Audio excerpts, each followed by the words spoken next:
Trading is closed on September 21st, 2022. Let's start with our disclaimer. We'll go over our calls and then make some predictions. It's my trading plan for tomorrow, September 22nd, 2022. Please remember I can be completely wrong. Any trade you make should be at your own risk. Also, I'm having people order the webinar from me, and it would really make it easier for me if you could simultaneously with your order write to me at this address and tell me the email you want me to send the webinar to. I've been able to find them on PayPal, but it just makes it easier if it's written out for me. Thanks. Well, let's go over what we said. We said the commonest thing was a gap and a prompt move outside the day's range. We got that. We said we could get higher prices even if we didn't close higher. Well, we got higher prices. We sure didn't close higher.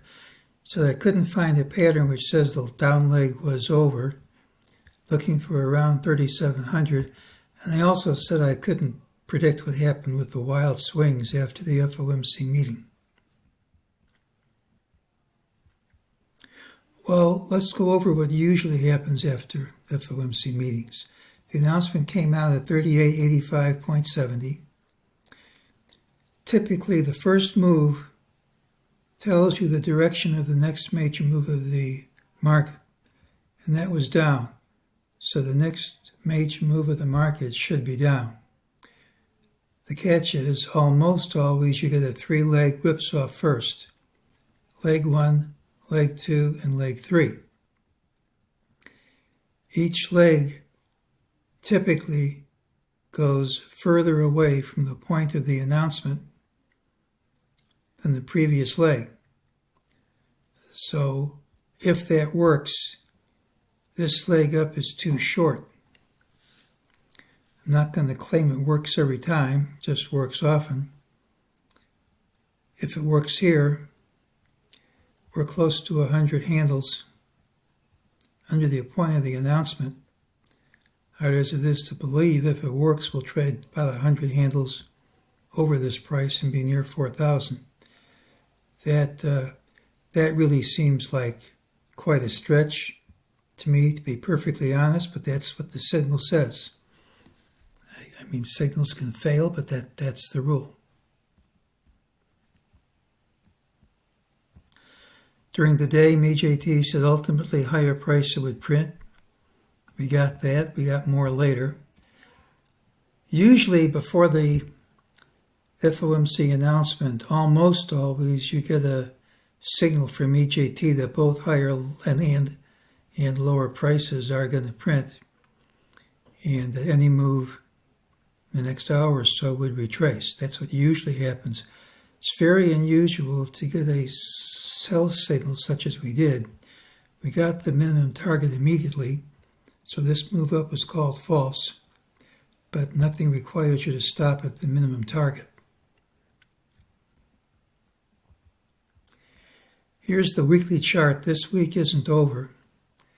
We're kind of stretching support based on DeMarc's work. Here's one bar completely under his TDST line. This one overlaps somewhat, but the overlap is slight. And really, if you take a bar completely under it, and I'll grant you it's not completely under it, and then trade 1 cent under that close, which we won't know until Monday, support breaks. So the support's on the verge of breaking on the weekly chart. But let's look at the daily chart. The green numbers are his countdown for a combo buy signal. Now his signals for calling tops really worked at the absolute top, but they weren't very impressive all the way up. But on the way down, they've been reasonably good. Now it takes 13 bars to give a combo buy signal, but the last 3 bars don't have to obey all the rules. We have 11, this bar closed lower than the previous bar. This low is lower than that low. Since they don't have to obey the rules, you can count it as 12 with a fudge factor. And the last bar, he always says, could finish early. So if we open up here, now futures are way down as I'm recording this, and none of this might happen. But if we just open over this low and recover anything from the futures, you could interpret that as bar 13 finishing early, and by his criteria, you'd have a combo buy signal. Futures are way down as I'm recording this, and maybe they'll keep going down. I had a friend of mine who died a few years ago. His name was Bill Blount. He taught me something he called the Pian trap. Pian was his abbreviation of European. He would describe a big drop in futures overnight, and then by the time the market opened, all or almost all of that drop was recovered. And that could lead to them being trapped and forced to cover, and can lead to big moves up. That's what happened after the election of President Trump. If you remember, futures just collapsed. They were limited down, and by the time the market opened, almost all that loss had been recovered. Now, I don't know if we're going to go limit down. We certainly aren't limit down now, and I certainly do not know if we're going to recover. But if we recover, if we close over this low and this low holds, and if we're trading under this low or perhaps under this close, you could count it as the marked combo buy signal. Signal doesn't have to work, but at least that's the signal.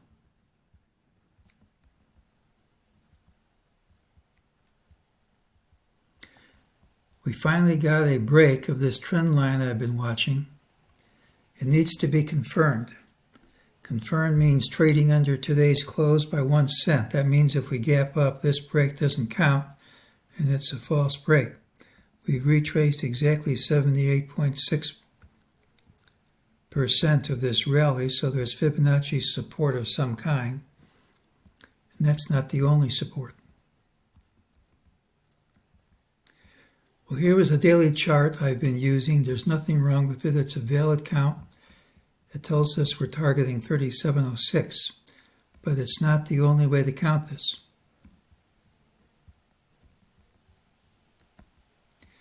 This is a count which has us completing an ABC with A equal to C. You can see 1, 2, 3, 4, 5 for A, B, C, and all the fibs work. And then you've got wave C exactly equal to A. Doesn't mean it's the right count. But at least, unlike yesterday, I can come up with a count that says this ABC's ended today. And let's look at this last wave down.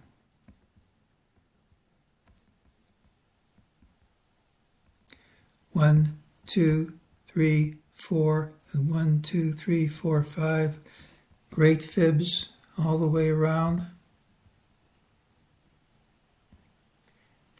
And there's 5, exactly 1.618 times this wave 1. This 5 is equal to this 3. In this time frame, it's 4. This wave 5 is equal to 4.236 times this wave 1. This is the opposite of what I had yesterday. Yesterday I couldn't come up with anything saying the drop's over. And today I've got Fibonacci counts, Elliott wave counts on multiple time frames, all of us having us end right here. Now, of course, that depends on today's low holding. I don't know if it's going to hold or not. We move down tomorrow smartly. That's not going to work, But at least there's a count which justifies a rally, especially if we recover all this overnight drop and gap up some. It means that the break is not a valid break, and we could actually go close to 4,000. I know it seems like quite a long shot, but when I see a wall into the close, I always have to take that as a possibility. Doesn't mean it's going to happen. We could gap down here and collapse for all I know. But if we do get this recovery, that's a possibility. Well, tomorrow's pattern has the early high. We could gap down. Typically, it's a rally day with a fine lower high. If you fail, it's a straight line drop. Straight line drop like this 2 days in a row, that doesn't happen very often. First move after the FOMC announcement was down. It usually tells us the next major move. However, we almost always get a 3-leg whipsaw first, each leg going further away from the price of the announcement than its previous leg. That may have already happened, but the middle leg is much shorter than we normally see. The pattern could still fail, but if it works, it calls for a huge rally. Seems like a long shot, particularly when futures are down.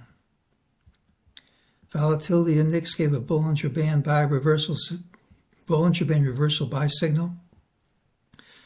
There's a wall into the close that's often followed by gapping up. Practically any open tomorrow gives us a bar 13 of a DeMark combo buy signal. There's a wave count showing 5 waves down. The sentiment readings I follow don't come out till early tomorrow, but last Thursday they were levels compatible with short-term bottoms. I'm not anxious to catch the falling knife here yet, but if we can reverse, that should be all of tomorrow's losses. All of the losses. Talk about your Freudian slip. By tomorrow's open, and that certainly isn't a lock. The elements are there for a decent rally. Probably a couple of hundred handles. Now, that's an if. We'll see, but let's see how we open. I mean, if we collapse, you can just erase everything I said. But if we gap up here, I don't know if I'd want to stay short. Tomorrow has the early high, and that's today's call.